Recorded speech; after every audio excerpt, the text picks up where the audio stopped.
मेरे प्यारे श्रोताओं, भारत देश को विभिन्न आक्रमणकारियों ने बार बार नष्ट किया और इस देश पर बहुत से बाहर के लोगों ने राज भी किया, लेकिन पूरे देश पे जो प्रभाव अंग्रेजों ने डाला उसका असर आज तक हमारे देश की संस्कृति, रिवाज, परंपराओं, शिक्षा व कानून पर देखने को मिलता है।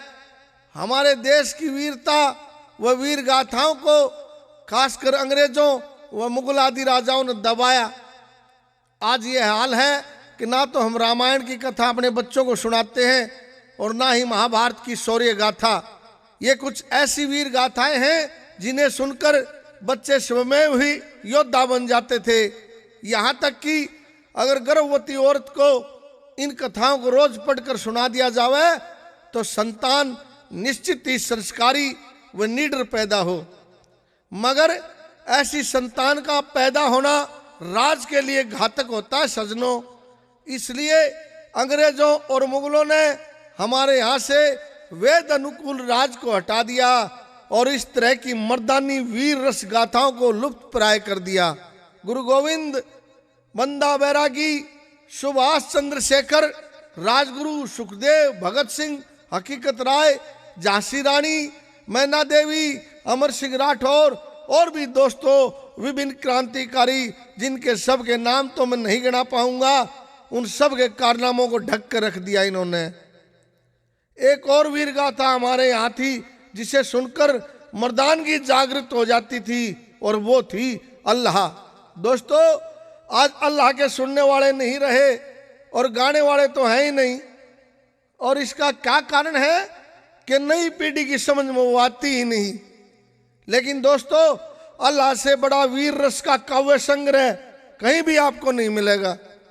जिन कमियों के कारण ये महाकाव्य मृतप्राय, मेरा प्रयास उन्हीं कमियों को दूर करने का रहा है जिसके कारण ये मृतप्राय हो गया। आपके कानों में वीर रस की उन लड़ाइयों को पहुंचाने का मेरा प्रयास है जिनको सुनकर और मेरे दोस्तों मित्रों रूंग रूंग करना होगा। और साथ साथ अपनी संस्कृति को जिंदा रखने में भी दोस्तों अहम भूमिका निभाई जाएगी। ज्यादा लंबा व्याख्यान ना देकर मैं आपको अल्लाह से परिचित करवाता हूँ और उन बातों को खोलने का प्रयास करता हूँ जिनकी जानकारी के अभाव में लोग अल्लाह को समझ ही नहीं पाते और आज सुनना भी छोड़ गए। अतः दोस्तों, अगर जिंदगी रही तो मैं अल्लाह की लड़ाइयाँ व मैदानों की दास्तान आपको गाकर सुनाऊंगा। 52 लड़ाइयाँ और 27 मैदान, एक से एक गजब लड़ाई। विडंबना यह है कि अल्लाह का अनुवाद मैं खुद ही कर रहा हूँ जो मूल रूप से बुंदेलखंडी में है, लेकिन हरियाणा, यूपी और राजस्थान में जिन अल्लाह गाने वालों ने अल्लाह गाई उन्होंने एक कमी खास तौर पर छोड़ दी। क्योंकि पहले अल्लाह सुनने वालों का प्रचलन था तो लोग समझ लेते थे, लेकिन आज प्रचलन नहीं है तो लोगों को समझने के लिए सबसे पहले ये बताना जरूरी है कि ये अल्लाउद्दीन थे कौन और क्यों इन्होंने इतनी लड़ाइयाँ लड़ी। तो सजनों, मेरा उद्देश्य 53वां भाग आपके सामने प्रस्तुत करने का है और वो है अल्लाह वार्ता। अगर माता सरस्वती ने मुझे इस काबिल समझा और आप सबकी दुआ मेरे साथ रही तो मैं आपको पहले भाग में सिर्फ और सिर्फ वार्ता देकर अल्लाह और उद्दल व उसके परिवार, यारे प्यारे और रिश्तेदारों के बारे में बताऊंगा। इसी भाग में मैं 50 शब्द भी आपको बताऊंगा और उनके अर्थ भी जो अल्लाह में बार बार आते हैं और आवेंगे, लेकिन हमारे श्रोता खासकर युवा साथी उन्हें समझ नहीं पाते। तो दोस्तों बोलो श्री शंकर भगवान की जय जय। सबसे पहले तो मैं आपको बता दूं कि उस समय में लड़ाइयां इस वास्ते लड़ी जाती थी कि योद्धाओं की तलवारों को जंग ना लग जा। दोस्तों, आज किसी माना थी अगमड़ा सा माथा ताता होते अरंगार पर मतवा गए अरोबरे हम बाढ़ दे माड़ी सी सीढ़ को ही ना अरमान दिया छाती के लोग गढ़। उस वक्त की छतरानी जंग में घाव लेकर आना छोरे का श्रृंगार मान्या करती, नाच करा करती वे बेटे का लहू देख के नु कहा करती छतरानी का बेटा वीर गति को प्राप्त हो और ना तो राज भोग गए। कई और भी तरीके इजाद कर रखे थे लड़ाई होने के और उन तरीका ने छत्री शौक मान्या करते। इनमें तो एक तरीका यो था कि राजा अपनी छोरी ने किस्सा हो रे उठे उगना ब्याह करता। अकबर सरकारी नौकरी हो चाहे नेताना हो चोरी तादा हो फूटन दो करम। वो माँ बाप लड़की का टिक्का दे के और ना ही ब्राह्मण ने भेजा करते और न्यू चाहा करते कि ब्याह कोई आ जाइयो पर खून खराबा करे मारे तो लड़के जो मारे तो ठाडा होगा उसके छोरी की माड़ा गल लगी और किसी का नहीं। बाकी तो तमाशा देख चले जाएंगे, धन दौलत जितना चाहिए उतना मिलेगा पर आड़ा आवणी यानी जान प्यारी ना हो। जिसे मारे दौर हथियार और योद्धा हैं उससे हिसाब तक मोर्चे रियासत के चौगर दशरथ दरबार तक मिलेंगे। तेगा बाजेगा जब डोला जागा लड़की का नू चिट्ठी दे के और गल आए ब्याह टिक्का सगाई लगन सब कुछ और ना ही ब्राह्मण चलते सब रियासत रजवाड़ा में घूमते। जब कोई बलवान टिक्का उठ लेता तो उनका काम खत्म। फिर उड़ा बारात आमती और जब बाजता खड़ा खंडा। उनकी आदत ये थी कि ये अटके उड़ने खोटे और टिक्के ने बाढ़ आगे के ना जान दिया करते चाहे किससे का भी चढ़वाना पड़ता। पड़ी लाकड़ी लेनी आवे थी सवा कोस पर एक रोड़ा जाता रहता ना तो ये दोनों नू कह के ले आ करते देड़ पर कह अग मारे चालन तसल्ली न्यारी करांगे और चाहे कई दिन रहिए। अल्लाह इनके दिन रात के इन कारनामा तो बड़ा दुखी रहा करता। सब दबत्ती पोवाड़े फावनिया दे मलखान और उद्दल। अल्लाह बुंदेलखंडी में कवि जगनिक ने लिखी थी। ये जगनिक कवि जो था यो बड़ा वीर योद्धा था और अल्लाह उद्दल और का मामा था और माहिल भूप का भाई था सग्या। जागन इसका नाम था, इसने जगनंद भी कह दे हैं। इस समय सियानंद अपने पास बुला लिया था जो इसकी भाणजी चंद्रावड़ का छोरा था। जगनेरी का किला इसके हिस्से था और उड़ियलगढ़ का किला माहिल भूप के हिस्से था। इसने बावनगढ़ का प्रत्यक्ष युद्ध वर्ण किया है। उधर चंद्रबरदाई ने पृथ्वीराज रासोल की और जगनिक ने प्रीमान रासोल की सन 1230 ईस्वी में। ईस्वी मतलब क्राइस्ट के बाद और ईस्वी पूर्व मतलब क्राइस्ट से पहले। इसे अंग्रेजी में बीसी और एडी बोलते हैं। 1230 ईस्वी मतलब आज से 794 साल पहले। और जब ईस्वी पूर्व होता तो 2024 में 1230 और जोड़ दो 3254 साल पहले लिखी मानी जाती। इब ध्यान देने की बात यह है कि कवि जगनिक ने अल्लाह के पात्रों को महाभारत काल के पात्रों यानी कौरव पांडवों का पुनर्जन्म माना है। दोस्तों महाभारत का युद्ध समाप्त हुआ और पांडव जीते कौरव हारे। 7 जीत के 11 हारे। क्यों हुआ कमाल बता। 100 के 100 भाई किसने मारे? भीम ने। अर्जुन ने एक भी कौरव नहीं मारा। 100 के 100 भाई भीम ने मारे। अर्जुन ने नहीं मारा एक भी कौरव। युधिष्ठिर भी बड़ा योद्धा था, लड़ा भी पर कोई खास वीर उसने भी नहीं मारा। अब पांडव बोले श्री कृष्ण तक हे माधव युद्ध तो हमने आपकी कृपा से जीत ही लिया पर हमारी प्यास तो लड़के बुझी नहीं, तृप्ति रहेगी बाकी। कृष्ण कहने लगे भाइयों थारी यह इच्छा भी कलयुग में दोबारा योद्धा के रूप में जन्म देकर पूरी कर दूंगा। अब यही अहंकार मिटाने के लिए और मुरली वाले ने लीला रची। इनको लड़ने का अवसर और हार का अनुभव दोनों ही करवा दूं। अब किस किस पात्र का जन्म किस नाम से हुआ ये चर्चा भी करेंगे हम। बूढ़ा राजा चंदेला परमाल था मोहब्बे का। चंदेल नगरी में बड़े धर्मात्मा राजा चंद्र ब्रह्म हुए। उनके पास लोहे को सोना बना देने वाली पारस बनी थी जो कि स्वयं चंद्र देवता की दी हुई थी। तोमर वंश का छत्री चिंतामणि था तो वो छत्री पर पंडित कहा गया विद्वान होने के कारण वो उनका मंत्री था। चंदेला का मंत्री था चिंतामणि महाराज।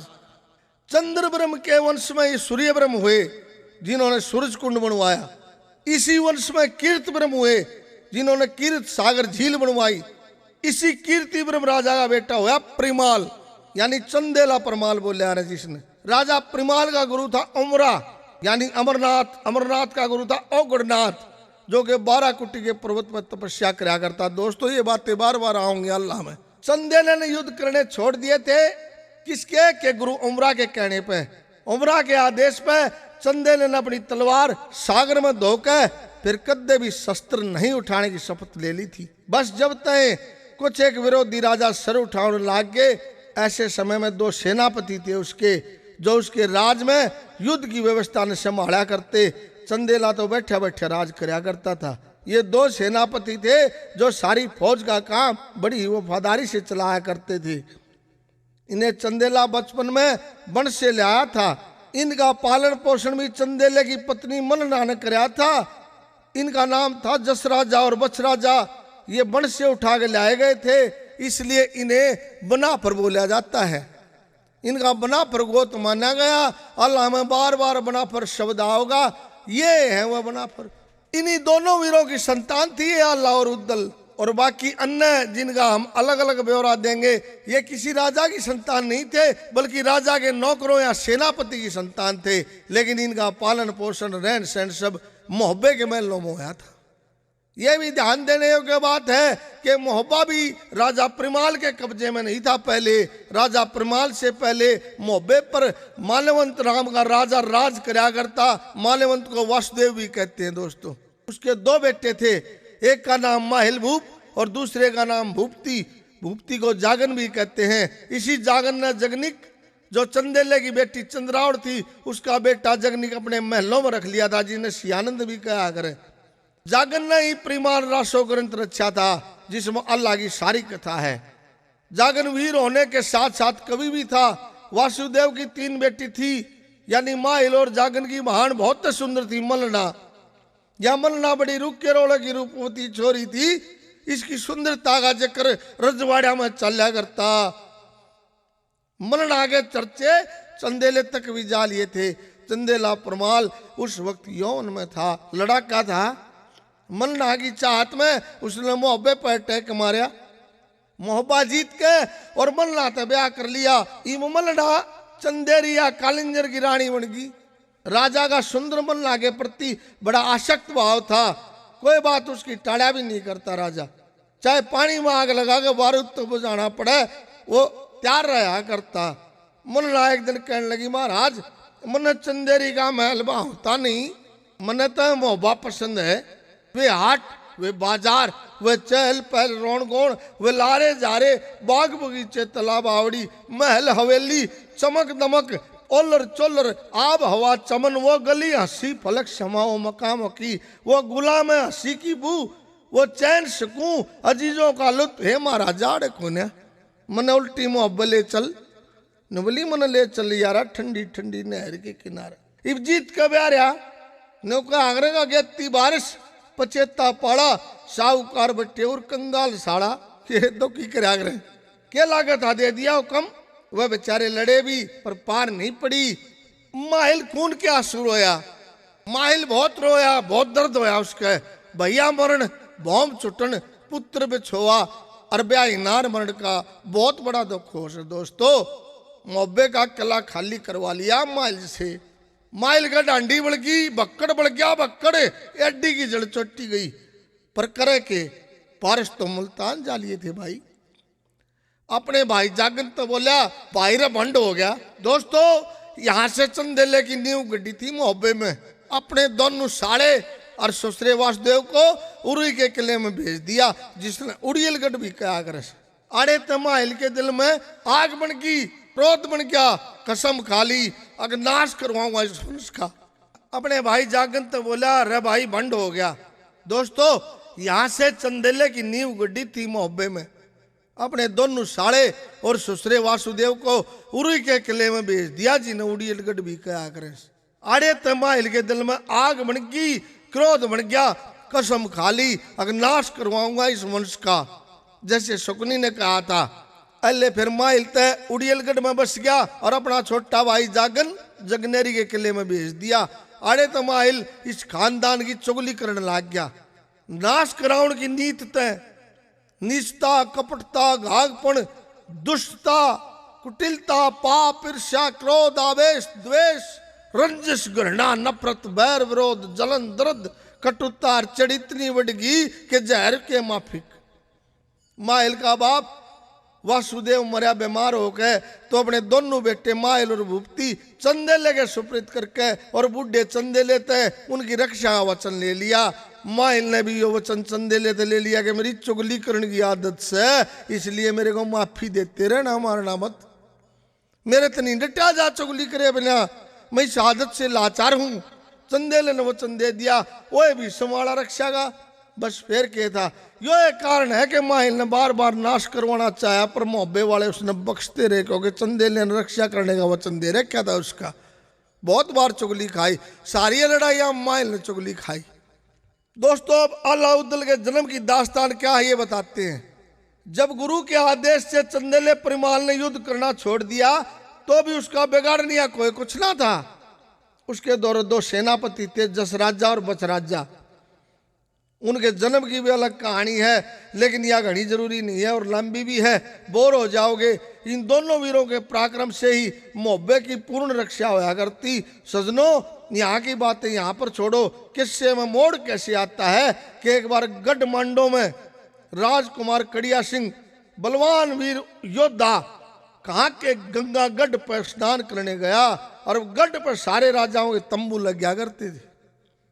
बड़े खेल तमाशे होते थे, कई कई दिन तक जोर आजमाइश, कला, जादू, गाने बजाने, खेल, कुश्ती, कबड्डी और न जाने क्या क्या हुआ करता। नान पे हाट लगते थे, सामान भी क्या करते थे, बड़े बड़े सौदागर आते, कोई खास मौका होता, कोई नई रानी आ रही होती, कोई बच्चा पहली बार नहान की खातर ले आ जाता, किसी के बाल उतरते और कई बताएंगे की अंगाई कर देते। राजपूत कई कई घंटे तक घाट पर नहान बंद करवा दिया करते। आओ किसी में असंग हो, नहान बंद रहेगा भाई 2 घंटे, हम नहावेंगे ना, तो भाई हम मुनादी का समय पूरे होने पर घाट खोल लेंगे। उस दौरान दास्तान क्या है कि गंगा माई पे गया था नहानती राजकुमार कड़िया, और उसकी बहन ने 9 लाख हार की डिमांड कर रखी थी अपने भाई से। अगर भाई मेरा 9 लाख हार लाइए, हीरे जड़ियाउड़। दोस्तों, सारा मेला छान मारिया, हार नहीं मिला। ओ तो मिल ले हीरा कोई नूर जैसा, ईसाए 9 लाख हार बेकड़ में जो चीज कमावे, वो कोई चाबी का ट्रैक्टर थोड़े था जो किसी दुकान पर से ठा ले। कड़िया सारे घूम लिया, महीना हो रहा, वापस जान का समय आ गया। और कड़िया बड़े फिक्र में बैठा और माहिल भूप दस्तक देता है। आओ माहिल भूप, बहुत दिनों में मुलाकात हुई, बैठो बलवान, खाओ कसुलताप, परिवार की दरबारों की कैसे हैं। माहिल वहां पर गया, कहने लगा, रे कड़िया सिंह, योद्धा होकर सोच में। कहने लगा, क्या बताऊं और आपसे क्या छुपाऊं। माहिल भूप, बात कुछ न्यूज है, आहार ना मिल रहा 9 लाख, और छोरी मायूस हो जाएगी। और नीच की मैं सकीम चाला करती, नीच जब बे खेल गया ने बोला, जब याद है क्या मैं समस्या है नहीं कड़िया सिंह, समस्या की गैल समाधान और बीमारी की गैल दवाई, ये तो पुराने ने पहले याद करके भेज रखी है। समस्या है तो उसका उपाय भी है। भाई कपड़ा मैला हो रहा हो तो साबुन से धो ले, और ज्यादा मैला हो तो धोबी का भिजवा देना, ड्राई क्लीन करवा दे, वो ठीक हो जाएगा, साफ हो जाएगा। पाट रहा हो तो रफू करवा ले, सारे इलाज हैं भाई। हार तो तल मैं दिलवा दूं। नो बोला, रखे कही तने, फिर बोलिए। नो बोला, ठहरो ठहरो बलवान, हार मिलेगा, लेकिन मोल नहीं भाई, मोल कति नहीं, लूटना होगा। नो बोला, रे माहिल भूप, तू जगह बता। नो बोला, रे मेरी बहन के दौरे मल्ला दौरे कड़िया।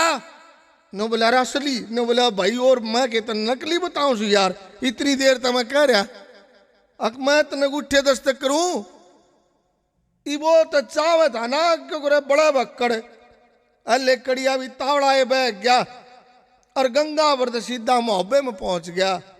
और वहां मोहब्बे में जसराजा बचराजा और ताला सही है लड़ाई हुई उसकी। अब इन सारा ने मिल गए और कड़िया सड़ बना दिया, नानी कुटाई करवा के कड़िया वहां से भाग जाता है। पर बीज तो नीच ने बोए रखा था और ऊपर से बेजती मान गया कड़िया।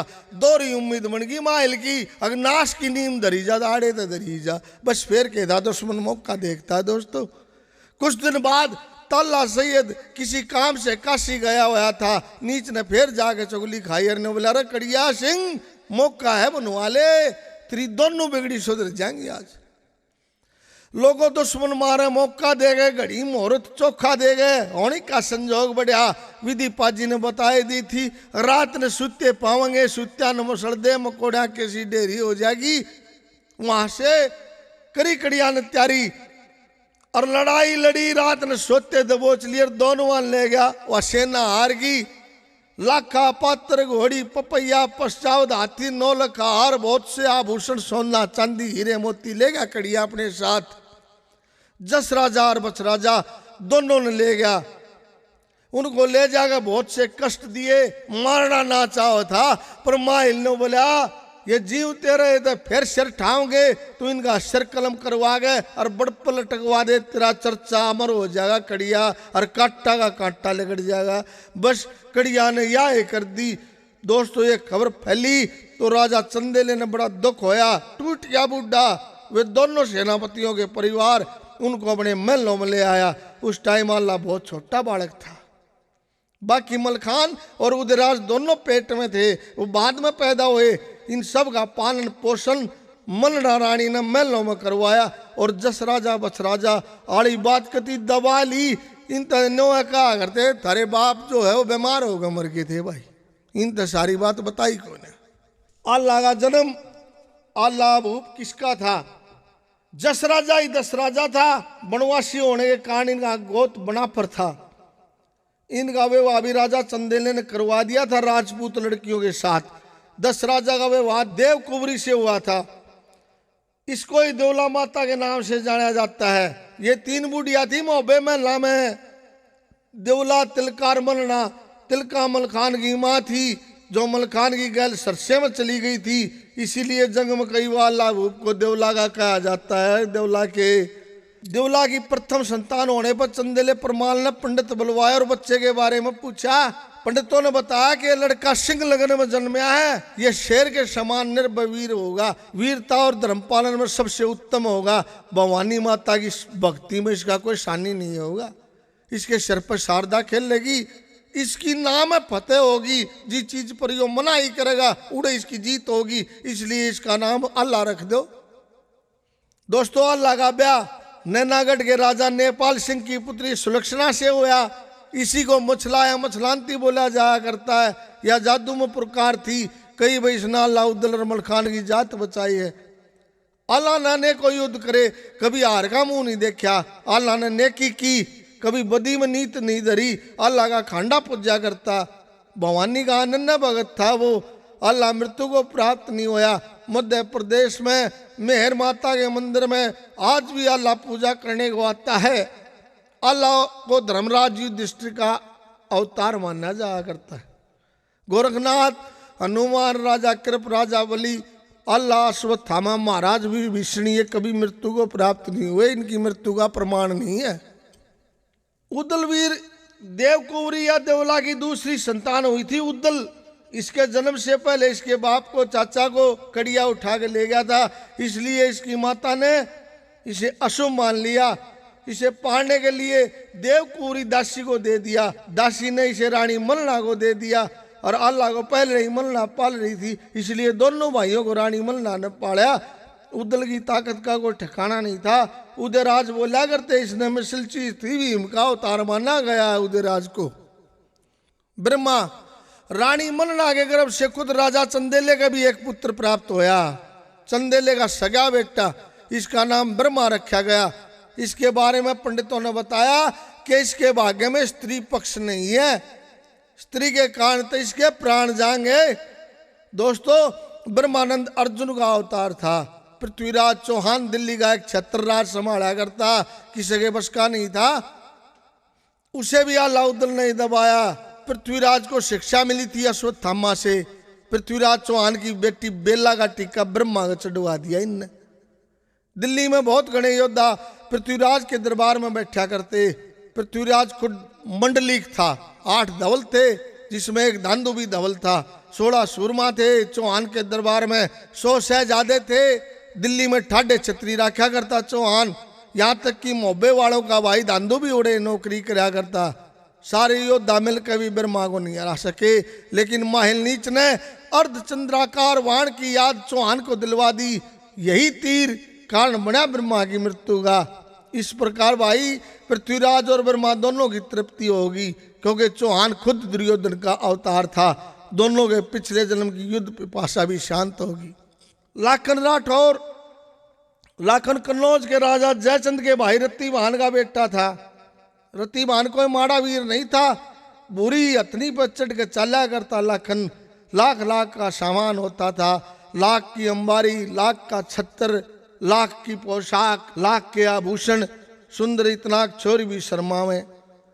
इसलिए बाप ने लाड माग लाख नाम धरा था उसका। उदयराज का पगड़ी बदल यार बना था नदी में, मांडोगढ़ की लड़ाई में, पहली लड़ाई में यार बन गया था। पहले नहीं जाना करते ही एक दूसरे ने। बूंदी में ब्याह रखा था, गंगाधर राव की छोरी थी कुसुमा, उसके साथ ब्याह होया था लाखन का। मलखान भी पेट में था जब जसराज और बसराज दोनों कड़िया ने ले जाकर हमारे। बसराज की रानी थी तिलका। इस तरह मलखान चाचा का लड़का था अल्लाउद्दल का। राजा अल्लाउद्दल माजाए भाई थे, पर सलाह एक बना करती उद्दल और मलखान की, जोड़ा इनका ही था। एक के मार दे दर्द दूसरे के फालतू बना करता। ये दोनों एक हुए तो फिर मान्या नहीं करते, चाहे सूत के बनोड़े हो जाओ। यह भी सिंह लगन में जन्मया था, निर्भय था और वीर था। इसके पैर में पद्म का निशान था। इसके बारे में पंडितों ने बताया कि किसी दूसरे शस्त्र से नहीं मरेगा, देवी का भगत होगा और देवी माँ इस बालक को बहुत बड़ा वरदान देगी। इसके पैर का पद्म फटेगा जब इसकी मृत्यु होगी। दोस्तों, मलखान को सहदेव का अवतार माना जाता है। डेवा मोहब्बे का एक राजपुरोहित था तो वो छत्री, लेकिन पंडित था, विद्वान था। उसका नाम था चिंतामणि। इसी चिंतामणि से हर चीज की सलाह लिया करते। मोहब्बे वाले पंडित चिंतामणि बोलिया करते। इसने इसी पंडित से ही हर चीज पूछा करते, इसको पंडित कह के बोलिया करते। था यो छत्री। इसी चिंतामणि की संतान थी डेवा। उद्दल से बड़ी मोहब्बत थी इसकी। रानी मल्लाह का बहुत लाडला था डेवा भी। इसको कर्ण का अवतार माना जाता है। इसी कारण इसने दुर्योधन के अवतार कहे जाने वाले चौहान की रक्षा करी थी जब वो रण क्षेत्र में मूर्छित पड़ा था। दांदू आता है। दांदू भी अल्लाउद्दल का सगा भाई था, पर यो अशुभ मूल नक्षत्र में पैदा होया था, जिन्हें मूले कह दिया अपने अड़। पंडितों ने बताया इसका मुंह देख लिया तो बाप नहीं जीवेगा। यो अपने वंश का एक ऐसा योद्धा था जो जिसके बारे में पंडितों ने यह बताया कि यो अपने वंश से टक्कर में टकरा रहेगा। ये सुनकर राजा ने इसको एक दासी ते दे दिया और कह दिया कि नगर के बाहर मंदिर में रहे और इसका पालन पोषण कर। एक वो वह दहाए या दासी कह लो, वह गंगा जी नहान चली गई और गंगा जी के मेले में चौहान भी आ गया। और चौहान की नजर पड़ी इस बालक पे और पार की ते ठहरे भाई पार की। जान गया चौहान अगर बालक मारी माया कोन्या। गुप्तचरों ने बुला के बोला भाई इसने ठा लो। चौहान का भाई कान्हा था, उड़े तो चौहान ने ठवा लिया और कान्हा ने ये कहा अगर जी मैं संतान हूँ भाई साहब, इसने मेरे तक गोद दे दो, जोड़ी पसार के मांग रहे हूँ। तो बालक का पालन पोषण राजघराने में होने लगा। इसका नाम तो था देवपाल, लेकिन वो मोटा ताजा गोल मटोल था, मस्त था, अपने रंग में रहनिया था, इसलिए इसने दांदू कहा करते। हालांकि बाद में चंदेले ने पता चल गया कि हमारा बालक चौहान ने ठुआ लिया और गोद में भी ले लिया, तो भाई इसका मतलब अशुभ वाला भी नया जो सारा मामला था वो खत्म हो गया, अशुभ वाला भी भय खत्म हो गया। चंद्रावल चंदेले की एक लड़की थी, सारा की ये बहन थी या चंद्रावल या बड़ी थी। वीर सिंह भोरीगढ़ वाले ने मोहब्बा घेर लिया। मनना ने महाराज तक कहा अग जिस स्त्रियां तू मन लिया था नो तेरी छोरी लेना रहा है। बहादुर है यो, लड़ाई मारे दौर को लड़निया नहीं, जो लड़निया थे उनके तो सिर कट लिए। ताला बनारस बस गया होगा, इतना तो ढूंढ नीमता ही पाट लेगा। 13 3 14 4 हो जाएंगे महाराज, गड़बड़ मोल मत ना ले, आकर ब्याह तो करना सहे। अरे यो ब्याह होना रहा अरे मारे तो हराल में ठाडा, इस छोरी ने प्रना दे, हंगा बद जाएगा और रिश्तेदारी बढ़ जाएगी। छोड़ भी नहीं, ये दाई माई करवा दे, बात खड़ी रह जाएगी, जात बची रह जाएगी, छोरी की रक्षा हो जाएगी, इन्हें ब्याह दे। तो दोस्तों चंद्रावली की शादी बिना युद्ध बड़े धूमधाम से करी गई। इसी से फिर जगनिक पैदा होया जिन्हें सियानंद भी कहें। सियानंद बहुत बढ़िया किरदार है इनमें। यो वीर भी था और बाद में अपनी भाणजी का छोरा कर मामा जागन ने, जो माइल का भाई था, जागन यानी भूपति, उसने जगनेरी के किले में बसा दिया अपनी डेढ़ पहियो। परमार रासो जागन ने लिखी थी। यो जगनिक था सियानंद, जागन ने गोद ले लिया, एक तरह से गोद ले लिया, जब देड़ पे बसा लिया। उड़न बछेरे और नस्ली हाथी। माना जाता है कि देवराज इंद्रमल नाव पर मोहित थे और उन्होंने राजा परमाल से मित्रता की और खंडा बिजलिया, बज्जर, पपैया घोड़ी, पशजावत हाथी उपहार में दिए। हालांकि एक बार इंद्रनमल आगे साथ कुफर करने की भी सोची पर कामयाब नहीं होया, उल्टे शर्मिंदगी हाथ लगी।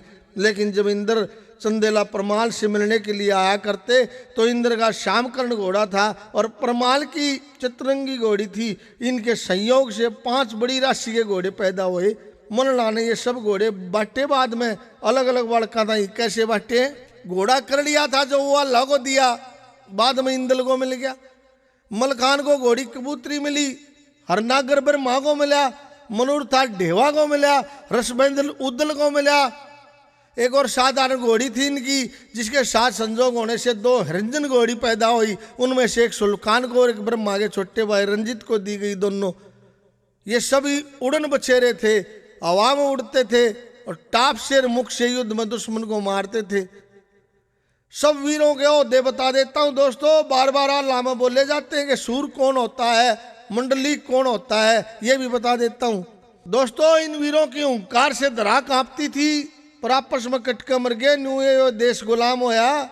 ये साधारण आदमी नहीं थे, बड़े योद्धा थे। ये 100 साधारण आदमियों को हराने वाला एक सैनिक बोला जाया करता, जिन सिपाही कहा करते उस टाइम। और 100 सैनिक लड़ाकों पर या सिपाहियों पर हावी होकर उनको हराने वाला योद्धा होता था। और 100 योद्धाओं पर सूर विजयी होता था। 100 सूरों को दबाने वाला सामंत, जैसे मुगलों के सामंत थे ना, सरदार मनसबदार, जैसे मान सिंह हो गया। अकबर का 5000 मनसबदार था मान सिंह। 100 सामंतों का आनंद जो करता था ना, वो धवल कहलाया करता। और 100 धवलों पर सफल होने वाला सबल या मंडलीक कहलाता था। मंडलीक मन्ना हंसी खेलना था, बड़का का खेलना कोना था। अल्लाह पृथ्वीराज ये दोनों मंडलीक की कोठी में आया करते, इसलिए अल्लाह को मंडलीक भी बोल रहे हैं।